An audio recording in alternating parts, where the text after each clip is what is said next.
I have Jakin and Sarah Harper here with me. They are with Rareform Agency, which is AI, digital marketing, all things we're going to be talking about today. CRM, I learned that the other day. Thanks, Sarah. And so lots of really cool things that they're doing. And I can't wait to introduce you to them and let them help us get educated on AI and what all of that looks like. So I'll go ahead and turn it over to you guys. If you want to introduce yourself, tell us a little bit about you and how you got to this point of starting Rareform and kind of what that looks like. Sure.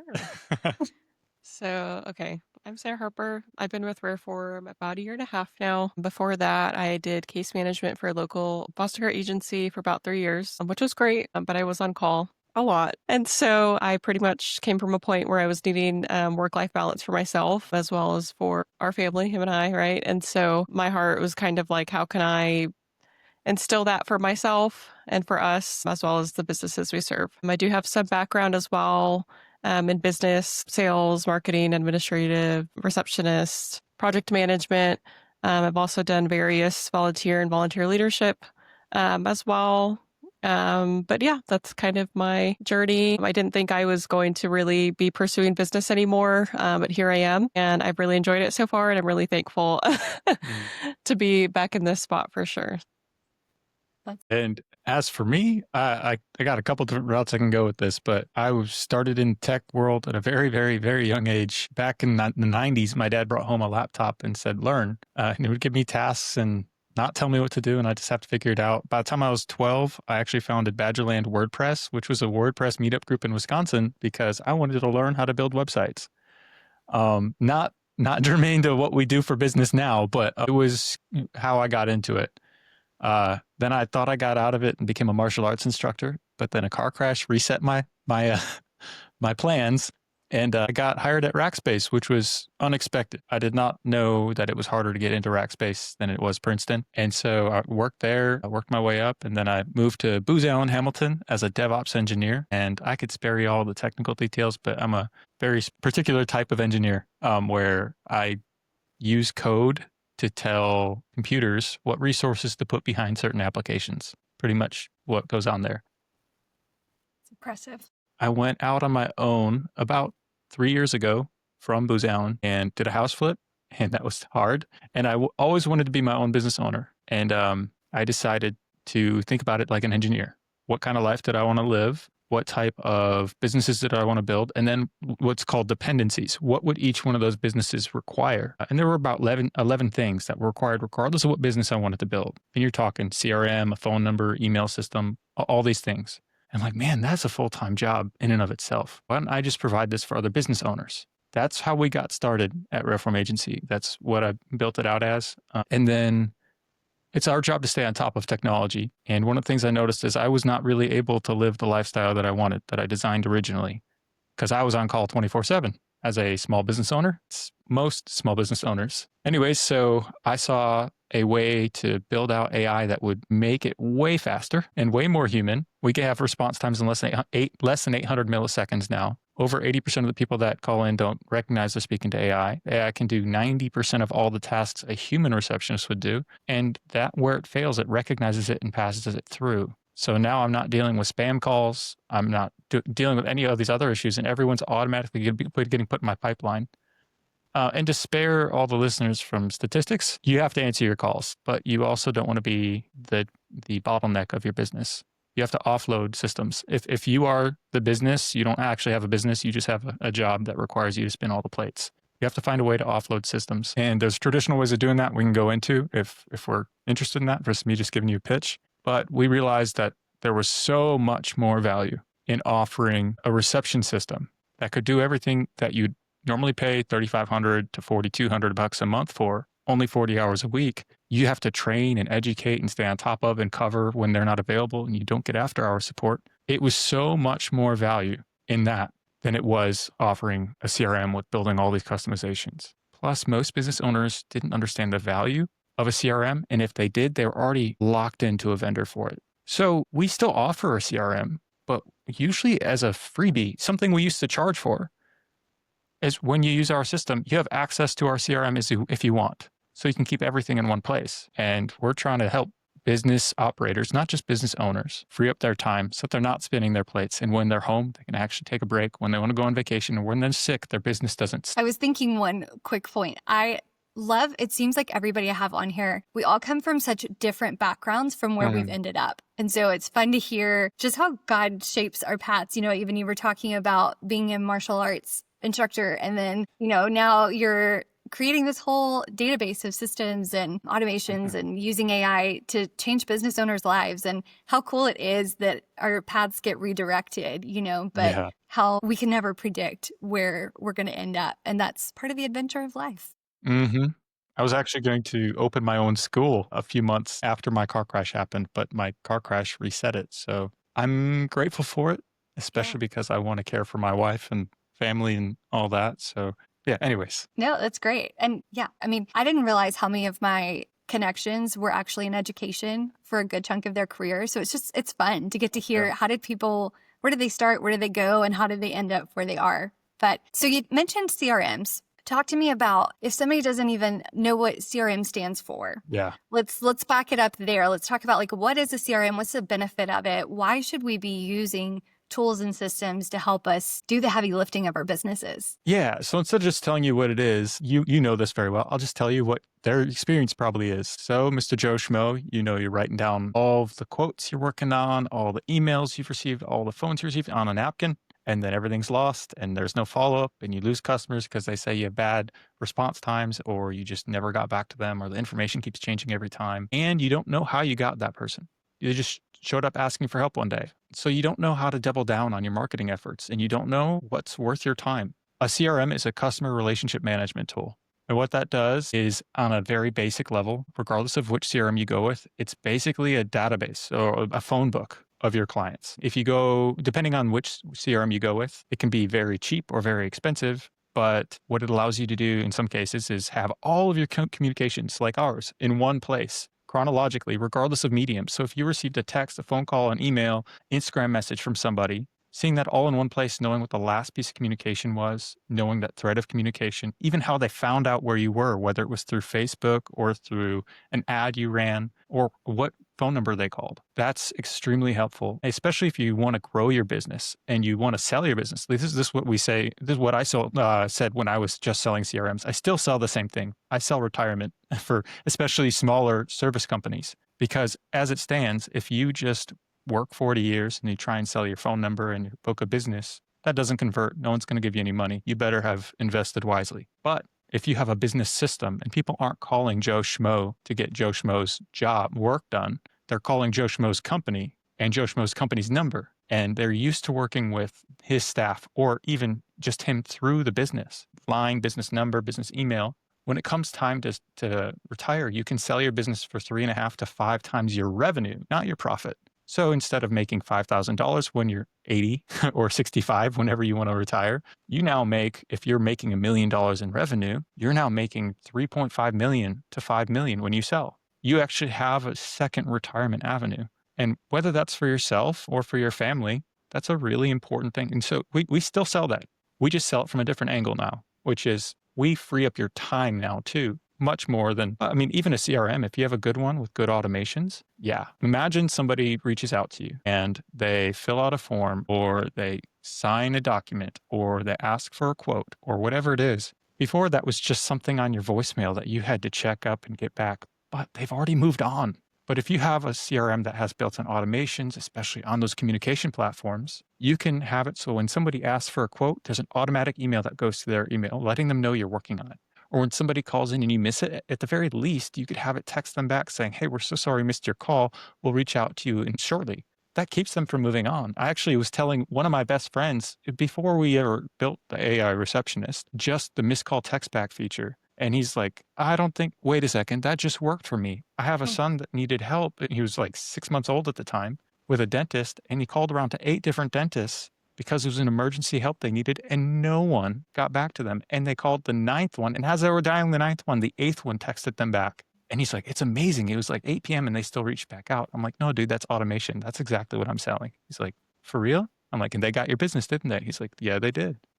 That required the business owner no extra juggling. They didn't have to be on call 24/7. They didn't even know they received a call.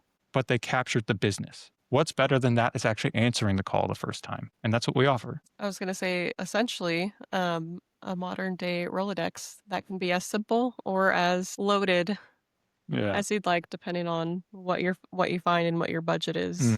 What I was going to add to that too is if somebody's not ready yet to do business, you can set a date out to follow up with them the next quarter, the next 6 months, like whatever time frame they give you, versus to your point of having it on paper or having a paper Rolodex. It's people even know what that is anymore. But you have to keep track of it and go, oh yeah, I forgot about this. Or business cards. How many times do we connect with somebody and a business card goes in a stash that we're like, I'll get around to it. But then, a CRM, you could put them in there and say, in a month, I'm going to follow up, or even an action item of I need to add them to my newsletter or whatever the case may be. It's probably easier to just go add them to your newsletter. But talking about ways to use a CRM, I mean, there's so many opportunities and tracking notes of conversations you've had. I mean, there's just so many ways I feel like to use systems.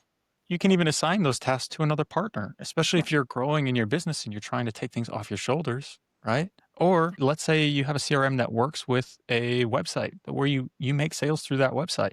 You can have it build an abandoned cart sequence. So if somebody puts something in their cart and they leave and forget about you, you can have it so that in 5 minutes, 15 minutes, 2 days, 2 years, it reaches back out and says, hey, this is still in your cart. Are you wanting to move forward? And that costs you nothing other than the setup time. I really would recommend business owners not to be everything in their business. They can't be the CPA, the CFO, CEO, the MO, everything. You cannot wear all the hats. You cannot do everything well. Something will fall through the cracks. Systems, including knowledge bases for your team, or an answering system, or a CRM that automatically moves opportunities forward through the pipeline. It allows you to focus on what you are good at as an owner or an operator or a manager or a technician, and allows your business to move forward. So even inside of a CRM, I would much rather a business use a CRM and pay somebody to build it out for them versus try and understand how to become an engineer in their own CRM, trying to build out what they think is a good idea, because they're just going to struggle and it's taking them away from things that are making them money. And they're going to end up sending emails to people they didn't intend to and everything else. So a CRM is a great idea. If you're just getting started, just start with something cheap and fast and lightweight. And that's if you don't really trust in it yet. But if you do want to trust in it, don't waste time and money trying to figure it out yourself. A good partner that's willing to work with you and learn how you want to operate and can give you some expert advice. That's what I'd recommend. I think that's so important because as a solopreneur, it can be really challenging to keep myself accountable to, like, I use a project management software. So it's helping me automate my task, right? It's reminding me of every time I record a podcast, here's the next thing, here's a checklist that goes with that, right? I am awful, which I love systems, but I'm awful about remembering to go in there, even though it emails me my task list and going in there to do it. But the truth of it is, if I want to scale this, then I need to be building systems while I understand how I'm building the systems so that when you bring somebody else on your team, there's not the lag time, there's not the frustration because why don't you know how to do that? It just helps create smoother transitions. And as you scale, especially if that scaling happens quickly, you've got to have the systems in place to make that a well-oiled machine or there's going to be a ton of friction. Yeah, Absolutely.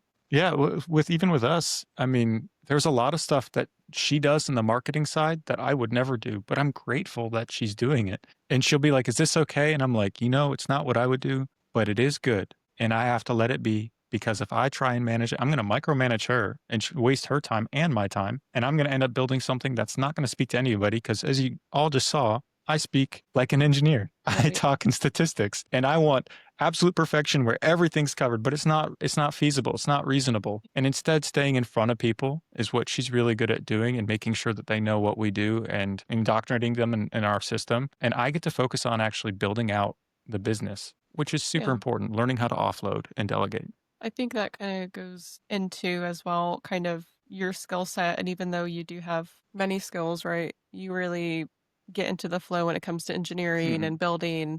And so we've recognized the value of, okay, let's delegate or offload so that way we're able to be successful for ourselves and the businesses we serve as well. I mean, whether you're a business owner or a manager, if you're a good manager, it's your job to replicate yourself, at least the pieces that can be replicated. And you have to build other systems that can be replicated, take things off your shoulders. Otherwise, the whole business depends on you. You get hit by a bus, your business goes down. And so with Sarah, one of the first things we did is we started saying, hey, like, you cannot come to me for this unless it's like life and death, because I will get my hands in, I'll get all dirty in it, and I'll control it all. And it's going to take us away. It's not giving you agency. It's not giving me freedom to work on what I know I need to work on. And then even still from there, I'm like, once she started doing really well, we started moving her towards being able to offload what her tasks are. Because as long as she's doing them, she can get slightly better and faster over time. But learning how to manage a team underneath her is way more powerful. And you can't do that if you're spinning too many plates. You have to learn how to let go of at least one. And it's a snowball effect as to how much time it frees up. No, that's so true. I had somebody tell me when I was taking on my first leadership gig, they said, "Hey, there's more than one way to the right answer. So don't try to force the way that you would do it. Like, let go, let people bring their expertise to the table and bring what they can uniquely do in a way that you cannot, right? And so I think there's so much value in that. So talking about automations, you mentioned, God forbid, anybody get hit by a bus. So what steps can we be taking now? Obviously, building the systems, but let's talk a little bit more about automations and even AI. Like, how does that work to really help us position our businesses to where they're not fully dependent on us? And should something happen, not even us. I mean, it's been a really tough season for me and my family. And, even just the level of grief sometimes becomes a lot. And so how can you automate some of these processes and other things to help carry some of the burden while you're being human? Yeah. You want to take this? Sure. I think if it's some of the ways that I utilize it, right? I mean, so he builds it, and how do I actually implement it, right? So a good example, so if him and I, or if I were going on vacation, or in your case, right, it's an emergency, you have to take off. When it comes to marketing, for example, right, whether it's a newsletter, it's social media, appointment reminders, ideally, you want to have somebody who can take those appointments for you, or whatever the case is, right? All of that can be automated, right? So you can schedule out campaigns, newsletters, social media posts for appointment reminders, right? I mean, you've seen how you've received reminders for our appointments as well. And so, or even like you were mentioning, the pipeline follow-up of, hey, this person's not ready to buy right now, but they're hoping in a month or next 6 months, right? Adding them to a workflow that's ideally existing, or if not, creating that, right? So that way it's on autopilot, right? And if in 6 months they are ready to buy, they receive that email or text message, and all they have to do is hit submit, and you're good to go, right? Yeah. They're onboarded. And so that's kind of my take on it, I guess. From a low level, I'd say like something I shared at the last presentation where they asked specifically about AI and automations and how to incorporate them. The first thing I actually do is provide a warning of not automating anything and of automating things that you don't actually do it the same way every time. If you have a process where more than 1% of the time it's different, first off, you better review that, because that has to be very uncommon in your business, especially during the sales pipeline. Because if it's more than that, then everything you do is a custom build out. Everything you do cannot be scaled. So the first thing to do is find what are the low hanging fruits, the things that you do the same way every single time, whether you only ever advertise on one platform, and so you should have an automation for that one platform. Or if you have 5 different platforms you advertise on, what one page do you direct them all to? What's the automation for that? How do you find out where your ad spend is going? It really is find the basic things first that are going to be the easiest to replace. And then the other side is don't over automate. Originally, when I had somebody that asked for custom automation, and they wanted like a reminder, a confirmation when somebody booked, then a day later, a reminder, then 2 days before, then a day before, then an hour before, then 30 minutes. And it just got so much for the end user. We advised against it, but they said that's what they wanted. So we built it out. And in less than 2 weeks, they asked for a change request because it was too much, right? You have to think, if I were dedicating all my time to this customer's success, how would I communicate with them? Okay, now how much of that can be replicated from client to client to client to client? Okay, automate that. And another big thing is with language, right? You might say, oh, I would never be able to do that. I have 2 different appointment types, so I wouldn't know how to automate it. First off, if you're using the right system, or you have an engineer or whatever else with you, they can automate it around the appointment type. You don't got to worry about that. It's not actually that hard. But if you're afraid of, man, we used entirely different language depending on what type of appointment or what type of product or whatever, Well, then minimize your language. Standardize your language. Whether they're buying a car or a truck, you say, hey, your vehicle is ready for purchase. I mean, yeah, you can automate car or truck in that language if you want to, but simplify. Simply. A whole business is about systems. Your business is a system. If it's not, it's just a job. Like going back to what I said before. So finding a way to standardize your operations. Imagine you had to hand it off to somebody and walk away for a week and come back and not a hiccup happened. What does that person have to know? What do they have to do to cover your absence? Just imagine what would be the single thing that would take the most time, recover most of the time in your calendar. Like even with us going back to our digital receptionist, we can book directly over the phone, depending on your industry, if you go to their home and whatnot. But if we're booking on your calendar for you, you're like, well, what happens if I want a day off? Well, that's actually really easy. We always check availability before booking. It wouldn't make sense not to do that otherwise. So all you do when you want that time off, you just block that time in your calendar. It's extremely easy. In fact, if Right. you have to go to the dentist and you're going to be out at that time, if you put that in the calendar before somebody asks for that time slot, they're not going to get that time slot. Yeah, I was going to say too, I forgot. So I'm sure most businesses forget too, right? Even asking for reviews from clients. So we have our setup where after we meet, whether it's a demo, discovery call, say whatever you want to have that attached to, after the appointment, they automatically receive an email and text message for a link to leave us a review. And we can even have it set up to where if they've not filled it out, and the next 2 days they receive a reminder and so on and so forth, right? And then I will say exactly like you had mentioned with the digital receptionist, if you had to take emergency leave, right? They're able to make sure they're writing down any tasks, creating tasks within your CRM, right? To get back to any of those clients or callers. So with the digital receptionist, if you have to take emergency leave, they can create a task within the CRM, right? Saying, hey, so-and-so called, get back to them, or they're needing assistance on X, Y, or Z, right? So it's making sure that you're not missing out on clientele and your current clientele is being taken care of as well. Yeah, yeah. And as far as one of the first things to automate, let's say you have a CRM already. The first thing would be when that person goes from a lead, meaning you think they might be a good fit for you, to a prospect, which is when they show some sort of interest in your product or service. Having a way to get them into either your newsletter or something like that, that type of automation is probably number one. And number two, this is going to be the biggest deal for time savings and actual customer satisfaction. Build out an extremely friendly, comprehensive onboarding if you have a product or service that requires onboarding, and just make that automated. You want to do it the same every time. You want to get the same result to the customer every time. You have a standardized process you're already doing in the background or should be doing in the background to get them good results. Automate that. That's like the number one thing. Automating your onboarding. That'll free you up so much time because like right now, if I got 100 sales, I'd have a lot of work coming my way. But as far as the onboarding goes, the clients would already know what to do. The clients would already know timelines. They would know who to reach out to, everything else. That would free us up a lot. Imagine if we didn't have that. They'd be like, hey, why didn't I receive an email? Why didn't I hear from you? I paid you. It's out of my account. I don't see it. I want my money back because I'm not hearing from you. You just ghosted me. Versus having all of that automated. Yeah, you can automate, you can add e-files or uploads to automation. Oh, yeah, You can signatures. receipts, invoices, all that.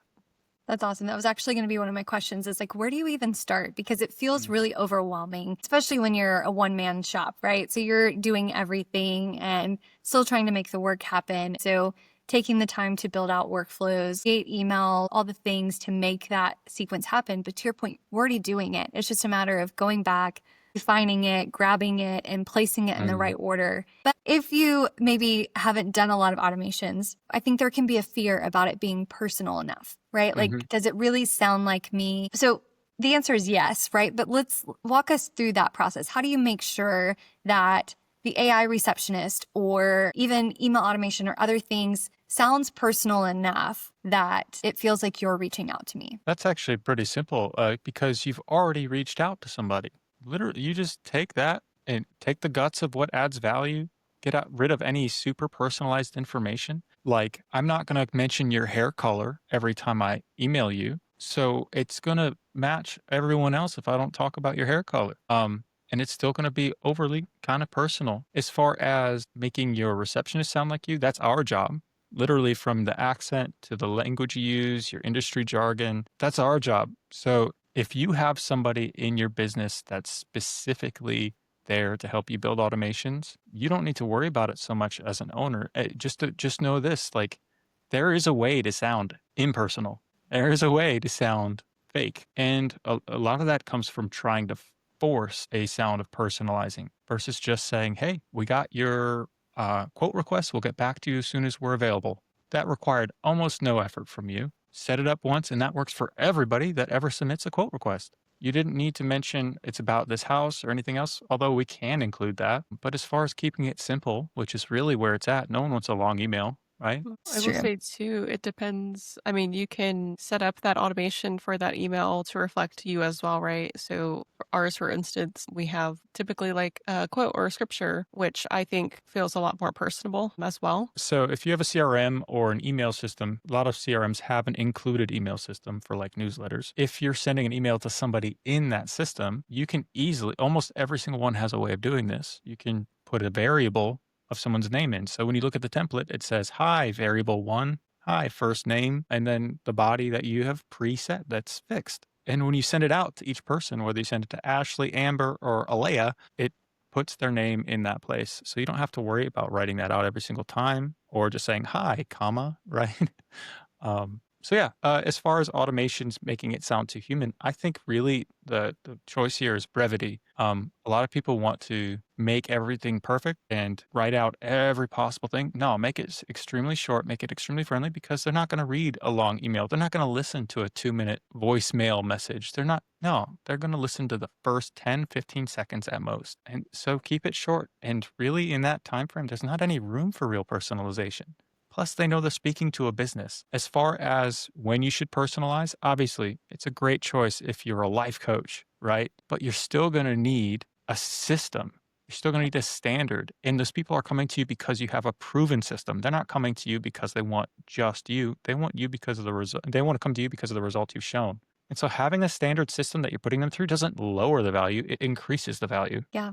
Well, and I find too, when I am trying to come up with automations, sometimes it helps me to think about somebody. So if I'm writing an email to Sarah and Jakin, I may go put it in an automation later and it could go to anybody, but because I have a personal relationship, then I'm thinking about what I would say to you to make it sound warmer than if I'm just trying to create this sequence without context and I'm just like, oh, some stranger on the internet here's what I would say to you. It's like, okay, well, that might feel a little cold and impersonal, but the personalization is like, think about it from the angle of if I were talking with somebody that I didn't know and that might be interested in my services, what would I say to them? And then phrasing it that way, I think creates a little bit warmer language than Massively. even going to type in AI. I mean, AI is great.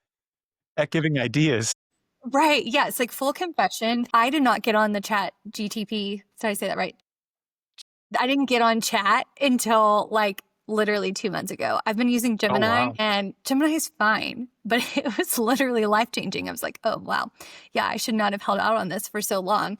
But it is a good tool to help generate ideas, but it's never going to sound like you. It can't replace you. So I think sometimes people fear that with automations, that it's not going to sound like me. It's not going to feel personal. But that's where you get infused into that, is you have to make it sound enough like you, right? I mean, just imagine you call into any company and you start asking that receptionist how their day's going and what their favorite color is, and if they got their nails done. They're gonna, if they're a good receptionist, they're gonna say, "I really appreciate you taking interest in me, but I'm really here to help answer your questions about our service." Like that's the job of it. It's not for them to be extremely friendly because they got other people calling that line. Now, there is some personality that should be involved. There should be a few answers that they give to like be friendly and warm and open up. But as far as wasting time, you can't waste the client's time. You can't waste your receptionist's time. You can't waste your business's money.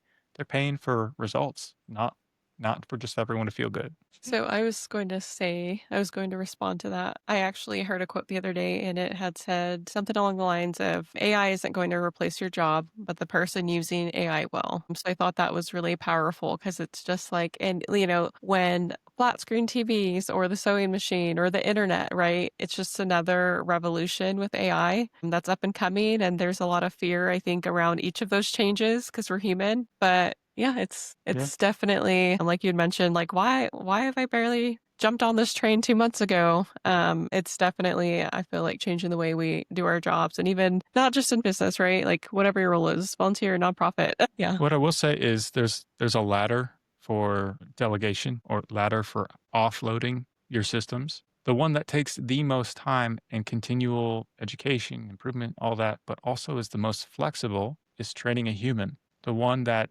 takes quite a bit longer and requires exact inputs and exact outputs is just flat automation. When I say this, I want this response. And then when you have something that's like, hey, we don't want to sound super robotic. We want to be able to be more flexible with the inputs. We want to be like, sorry for talking all nerdy. We want to be more flexible with what we can accept from the client as far as chat or conversation or requests. And we want to be able to actually tie in an answer from an FAQ page or versus just here's the FAQ page, like answering it conversationally. Then you're talking AI. So as far as how to automate, if you don't know what you're doing, the hardest one to do, but the one that gives you probably the most benefit as far as recognizing where your failure is at is with a human. Um, when I've been part of a couple large organizations, and almost every time I'm there, I get put in ahead of the knowledge base as the lead architect for the knowledge base. And the reason was because people put things in a random order. There's no naming scheme. Like you can't find anything. You don't know which one was written last. You don't know which one has authority. If you can't get the question from that knowledge base, you don't know who to ask. And so I would build it out so that there was always an accountability partner for that article. Like if there's an article written, someone has to be responsible for it. Anyway, so I'd write this out. And the way I would write it out is I wouldn't go in and write all the articles. I don't know that much. I could never know that much. But what I would always do is get the guy that had the least amount of knowledge in the area the article is being written about, have him sit down with the expert in the area of knowledge, have him watch this expert do their job, and the newbie would write out what they thought they saw happen. And then we would go back and forth between the newbie and the expert until the newbie felt confident and the expert felt confident that the newbie could do it. Only then at that time could we actually publish that document. Because if the expert comes in with the expert knowledge and shows exactly how they do it, no one else can learn from it. No one else can reference it. If the newbie writes it and that's it, it's going to be wrong. And no matter who references it, it's not going to work. You have to have the pairing of expert and newbie so that people that come in without knowing anything or that almost know the answer can get to the answer. And it has to be searchable. So when it comes to building out our receptionists, we always build it out with a knowledge base built around your industry, your business, and how you answer questions. So when somebody asks, hey, can I get a discount? Or whatever else it is, it actually responds conversationally with how you would want them to respond. If you have a two-paragraph response to that, instead it could just say, you know, we do offer discounts, but it's up to our sales rep. Or yes, of course, we offer military discount of 5% or 10%. You don't have to train every single one of those answers. It's pulling from that giant knowledge base that you've already built out or we've built for you, making your life easy, and you don't have to sit there and get little tasks like, hey, this person needs you to respond about a discount, or this person needs to respond about this request or this quote or this whatever. No, take that off your plate and just take the jobs that are going to pay you. That's great. Well, so Sarah, you mentioned fear. So I feel like that's a good segue into one of the questions that I really like to ask. It's kind of personal, but as entrepreneurs, we all face different fears, limiting beliefs, things that make us feel intimidated to pursue our calling at some point in the way, right? Or an obstacle we've had to overcome. So what within that would you say has been something that you guys have faced either individually or together? And then how have you found ways to work with that, overcome it, or are you still in the throes of it? Yeah, thank you. That's a good question. So my parents owned and operated 2 businesses at one point while raising 6 kids and being involved in ministry and going to church multiple times a week, amongst other responsibilities, right? And so their businesses did ultimately end up failing, and going through that as a child, right? Seeing like, oh, when things are really good, they're great. And when they're not, they're really difficult and challenging. And so I think just having that experience, definitely as a kid growing up, did kind of stem some fear just with starting a business, and you're you. I mean, there's no protection, right? Like, you're just out there, some cases by yourself, other cases with a business partner or spouse. And so that was definitely a fear of mine. I would say for sure. And then another fear, I would say in my role was more of feeling like you had to have everything perfect before operating, right? Or before feeling like you could actually like lead or confidently lead at that, right? And so I actually was able to connect with somebody not too long ago in a girls group, and she was mentioning how she was kind of in the same boat, and she's like, we decided we just have to go. Like, it doesn't matter. And so definitely having like a supportive network has helped me with that currently and when I transitioned, right? Because I came from a very different field to my position now with Rareform. And so just feeling like we can strive for perfection, right? But it's okay if it's not always perfect, or it's okay to have some hiccups along the road. So what helped me move forward was realizing that clarity often comes from action and not the other way around. So I started focusing on being faithful with what worked, with what was in front of me, learning as I went, asking for help, surrounding myself with the right network, and leaning into the mission behind the work. I still feel that sometimes, but now seeing it as a signal to move forward with courage and not a reason to stop. Yeah. Yeah. Love that. I mean, from the engineering brain side of it, you don't know what works until you try it. I mean, things work theoretically, but if you just sit there and try and offer a product or a service that you've never actually built, and then it comes time to build it, like, talk about you put the cart before the horse. You need to reverse engineer, find a way to make this work. And it's not comfortable. As for me and my fears, it's weird because from time to time I get imposter syndrome. More so, I'm afraid of like what happens if the customer's not perfectly happy. And I don't know what it is. Like, I'll have this fear, like somebody wakes up and says, "You suck," and just canceling me and cancel culturing me, and like 0 stars. This person sucks. Like, I'm like, oh no, that's never happened to me, not once. But for some reason, I get that. But the weird thing is, like the tools I use, like even AWS, Google, ChatGPT, they break. They're multi-billion-dollar companies, and they fail from time to time, and people still use them, and they're still the number one tool in that industry. Worked at a couple large organizations, like I had mentioned before. The last one I had worked at, I was in charge of a lot of large healthcare initiatives. And you're talking 400 million users that I was partly in charge of, and the money involved behind that. And then you have, what else? Oh, before that even, like I had servers from large companies that I had to manage them. And if they went down, they're losing like $300,000 every 15 minutes. And so when I'm looking at my clients and I'm like, oh no, they're going to hate me, I'm like, everyone has failures. And if like we've had those things break at those large organizations and we were able to fix it and make people happy and they stayed and we're still the number one and blah, blah, blah. I'm like, I still really care about my customers and I still get these weird little fears about them. But the reality is I'm not perfect. No system is perfect. I will fail somebody at some point. It's just my job to keep fixing it as best I can. And the fear actually doesn't do anything other than keep you from getting work done. It doesn't, because you'll be afraid of things that don't matter at all. Like, have you ever been afraid of writing an email and you've sat on it for 3 days and you finally hit send and that person replied, okay, like, Yeah. Either that or how they're did like, that help you? why did this take so long? Like, Yes. that is a lesson I've had to learn is quick and imperfect is better than 3 days later and perfect, because the moment's already moved on, right? I had somebody actually ask me when I was starting my business, and I think, there was a lot of life happening simultaneously. And I think I almost kind of let that be an excuse. And somebody asked me, they were like, are you afraid of succeeding?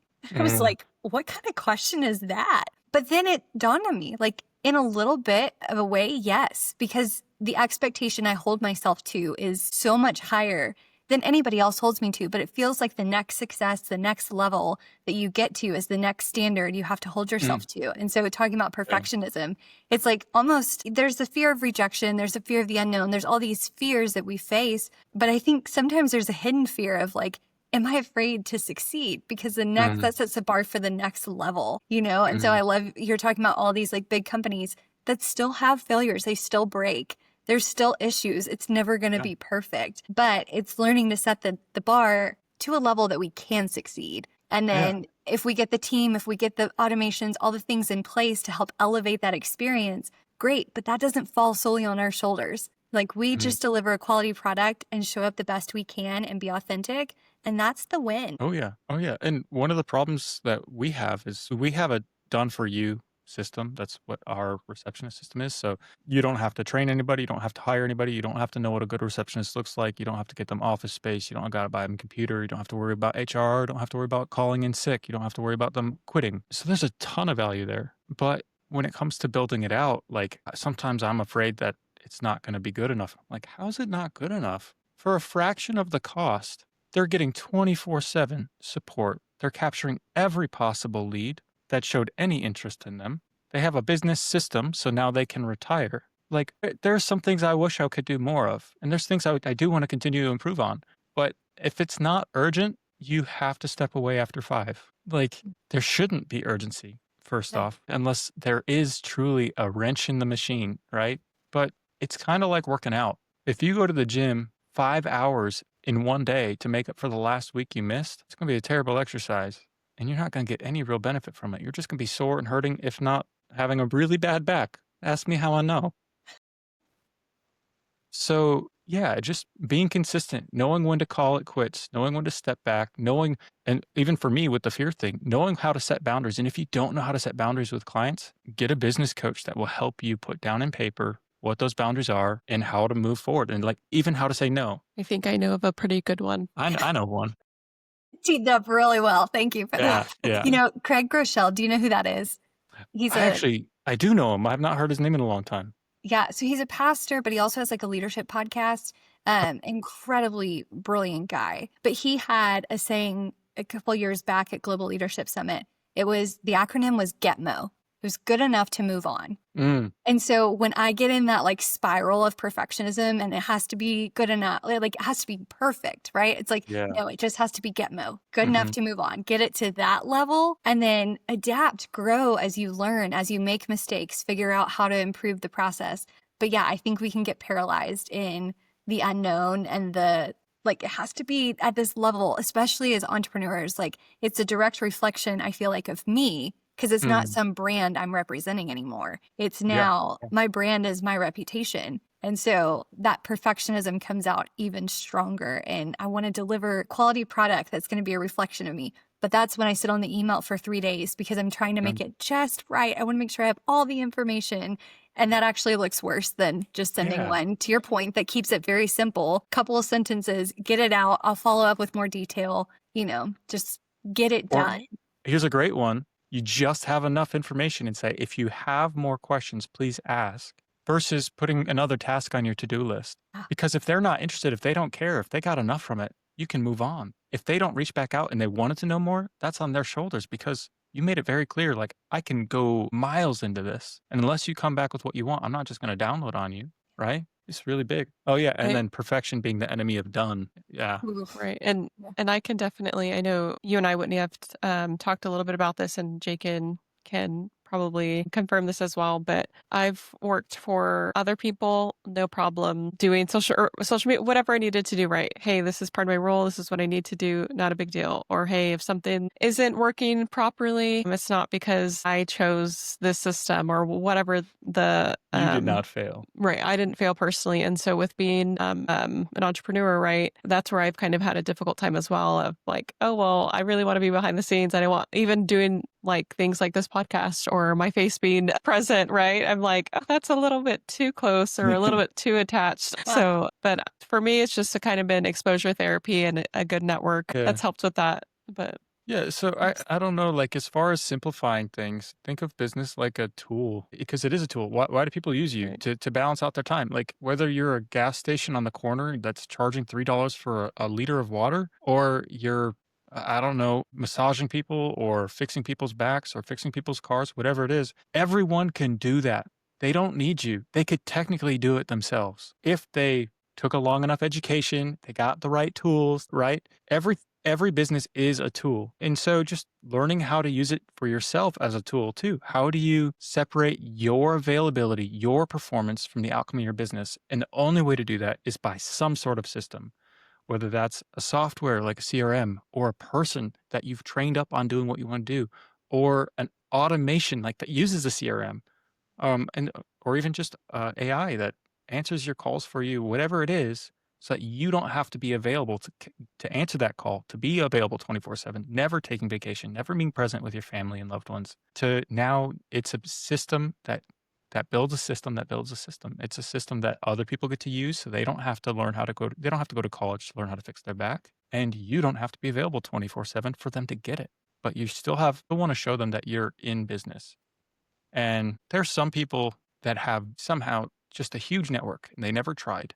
They just were born into it and their clientele has more than enough money and whatever it is, they just fall into the right niche with the right offer, the right product. But I don't think that's very common. Like maybe 1 out of 100 million people. And if we even have that many small business owners, yeah, everything's going to take iteration. The language of business is speed. Like we said before, clarity comes from action. If all you do is think, you're not actually producing anything. So your speed is zero. The only way to make movements, the only way to grow, the only way to pivot, the only way to actually make progress is to make actions and to make choices based off the outcome of those actions. The faster you can test, the faster you can fail, the faster you can build, the more insightful actions, the better your business can be. That's so good. And I think too with talking about perfection and you hear this saying all the time, time is money. We've kind of been to a point as well where certain tasks that maybe I'm not the most familiar with, sure, I can try to learn, or maybe I know basic skill sets when it comes to a particular task, whatever the case might be, where I've had to sit down or we've had to sit down and say, okay, should I put more time into this task, which isn't a primary IGA, right? For those that don't know, that stands for income generating activity. Yes. Or is this something that we should just offload so that I can focus on those tasks, that are going to make us money? And that way I'm not spending days or hours or whatever, trying to research it, learn it, perfect it, all of that, right? So that's kind of where you just have to kind of try to pick and choose your battles and figure out what's going to work the best for you. And if that's something that you do want to expand your skill set in, like we've discussed, that'll be something that I can dabble with a little bit later on, just depending where you're at in your season with your business. Yeah, so if it's a passion you want to pursue, then do it in your free time. Right. If it's truly a passion. Yeah. If it makes sense for your business, for you to do it, then yes, do it during business hours. But if it's something that your business needs and it's not your skill set and you don't have a passion for it and or it needs to be done within a time frame with a decent amount of quality, use other businesses. Like, why should people use you? Because you give them a solution without them having to go to school for it or without them having to build the tools or the experience or with all the failures, right? They don't need you. They could technically do it themselves over a longer period of time. If you're a business, you have to understand that as a fact, whether that's building out systems, whether that's building out training or training new employees or whatever it is. You don't go and say, no, I don't need a realtor for my new office because I'm going to get my realtor's license. No, you go and get a realtor unless you're already a realtor or you've done it in your free time and you trust yourself to do it. Same thing with all these other tools that your business needs. Why do you think you should go build it out, do the education yourself, waste that time when you could actually be just going and adding more value in your community? That's great. And I think it goes back to the income generating too, right? Like we can spend all time. I have been reading a book on self-sabotage. And one of the things, there's fight and flight that seem like the two primary, right? But then she compared freeze to the analysis paralysis, the like constantly sitting in the spiral of all the things I have to get done and getting nowhere because I'm spiraling and all the things I have to get done. And you can't prioritize which one needs my attention most. But what you're saying, Sarah, is like, if I can automate these things, if I can delegate these things out and put them off my plate, I get to focus singularly on the things that are actually going to drive results, that are going to give me the life I want, that help me build this purpose that I'm after. And so I love all of that. So if people want to get in contact with you to take the next step because they recognize this is an area that I need help with in my business, what's the best way to do that? If you're interested in learning more about how we can help you capture every opportunity and free up your time with our digital receptionist services, you can visit rareformagency.com to get started. So thank you guys so much for being on today and sharing all of your incredible insights. And I think there are a lot of people that could benefit from having automation set in their businesses. So hopefully they'll reach out to you guys and take that next step. So Thank you again. Thank you so much. Thank you for having us and Yes. for Yeah. thinking about us. We appreciate it. Yeah. Appreciate you.